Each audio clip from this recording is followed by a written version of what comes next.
안녕하세요. 오늘 저희가 깊이 파고들 주제는 바로 드론 기술입니다.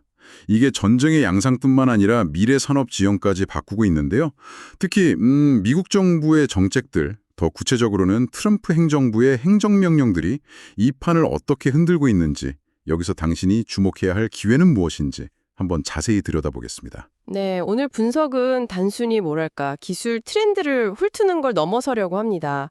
이런 빠른 변화 속에서 어떤 기회들이 숨어 있는지, 그리고 트럼프 행정명령에 구체적으로 어떤 기업들에게 좀 긍정적인 영향을 줄 수 있을지 그 연결고리를 찾아보는 데 집중할 겁니다. 흥미롭네요.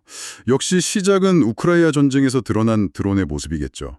그 수백억짜리 전략 폭격기가 정말 값싼 상업용 드론, 특히 FPV 드론에 파괴되는 걸 보면서 와, 진짜 충격이었어요. 그렇죠. FPV 드론, 그러니까 1인칭 시점으로 조종하는 건데 조종사가 고글로 직접 보면서 목표물에 돌진하니까요.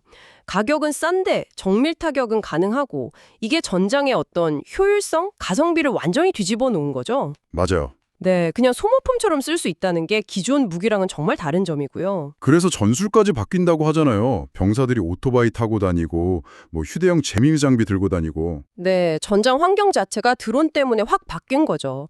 재믹을 피하려고 뭐 광섬유 케이블로 유선 드론을 쓴다거나 아니면 아예 AI 기반으로 스스로 비행하는 드론까지 나온다고 하니 와, 기술 발전 속도가 정말 어마어마하네요. 그러니까요.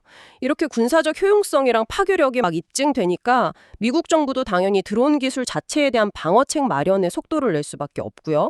동시에 이걸 자국 산업 발전의 기회로 삼으려는 의지도 아주 강하게 보입니다. 아, 그래서 최근 트럼프 대통령이 서명한 그 행정명령들이 중요해지는 거군요. 단순히 뭐 위험 드론 막는 수준이 아니라 관련 산업 생태계 자체를 미국 중심으로 가져가려는 큰 그림인 거네요. 정확히 보셨습니다. 정책 방향은 크게 두 갈래로 볼 수 있어요. 첫째는 방어 강화. 방어 강화요? 네, 공항이나 발전소, 군사기지 같은 아주 중요한 시설들, 그리고 미국 영공을 불법적이거나 위협적인 들어오는 것부터 지키겠다 이겁니다. 그래서 탐지 시스템, 무력화 시스템 구축하고 관련 규제나 처벌도 강화하라고 지시했죠. 그럼 다른 하나는 역시 산업 육성이겠네요. 들어보니까 드론만 얘기하는 건 아닌 것 같던데요. 맞습니다. 두 번째 축이 바로 미국 중심의 산업 육성입니다. 일단 정부 기관에서 미국산 드론 먼저 사라, 국내 공급망 튼튼히 해라, 수출도 장려해라 이런 내용이고요. 더 나아가서는 그 플라잉카, 비행차라고 부르는 거 있잖아요. eVTOL, 네네, eVTOL. 이 eVTOL 상용화를 위한 규제 정비, 그리고 마하 5 이상, 그러니까 극초음속 비행 기술 개발도 서둘러라, 이렇게 명시적으로 지시했어요. 와, 극초음속까지요. 네, 결국은 첨단 항공 우주 분야에서 미국의 기술 리더십을 확실히 하고 이걸 새로운 경제 성장 동력으로 만들겠다는 전략이죠. 뭐 특정 국가, 예를 들면 중국 DJI 같은 기업에 대한 의존도를 줄이려는 의도도 분명히 깔려 있고요. 그렇군요. 자, 그럼 이제 가장 궁금한 부분인데요.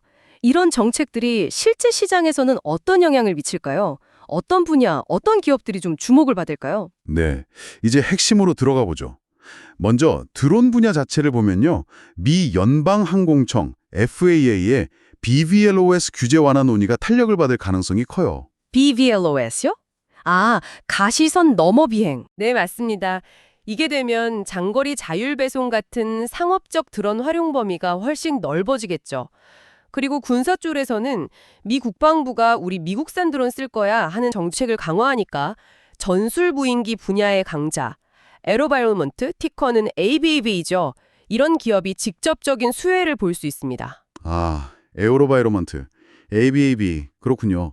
그럼 eVTOL, 비행차 쪽은 어떻습니까?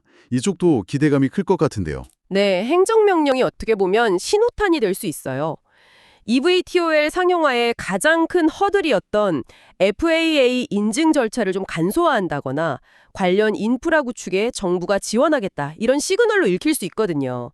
그래서 2025년에서 26년 사이에 FAA 인증을 목표로 미드나잇이라는 기체를 개발 중인 아처 에비에이션, ACI죠? 네, 그리고 도심 항공 모빌리티 UAM 시장을 열려고 하는 조비 에비에이션, JOBY 같은 기업들이 있죠. 이런 데들이 정책 지원에 힘입어서 개발 속도나 상용화 시점을 좀 앞당길 수 있지 않을까 그렇게 봅니다. 조비 에비에이션도요. ACIG JOBY 기억해둬야겠네요. 근데 아까 극초음속 기술 얘기도 하셨잖아요. 이건 좀 먼 미래 얘기 같긴 한데 이것도 정책 지원 대상이라는 게 흥미롭네요. 그렇죠. 이건 좀 더 장기적인 관점에서 미국의 기술 우위를 확보하려는 포석으로 봐야 합니다.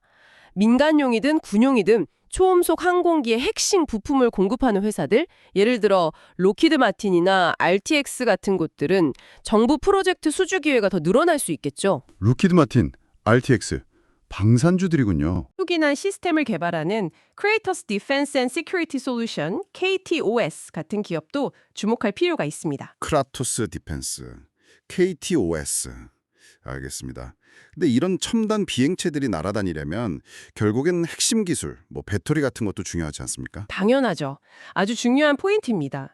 eVTOL이나 고성능 드론은 결국 에너지 밀도가 높은 가볍고 오래가는 배터리가 생명이거든요. 그렇죠. 따라서 이 분야에서 차세대 기술, 예를 들어 실리콘 음극재 같은 고성능 배터리 기술력을 가진 Amprius Technologies, AMPX 같은 기업들도 이 거대한 던화의 흐름 속에서 수혜를 기대해 볼 수 있는 거죠. Amprius Technologies, AMPX, 배터리까지. 알겠습니다.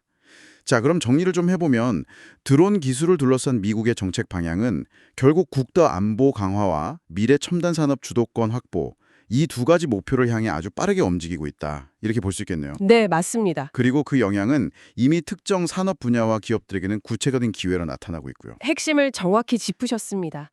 이제 마지막으로 청취자 여러분께 한 가지 생각해 볼 점을 던져드리고 싶어요.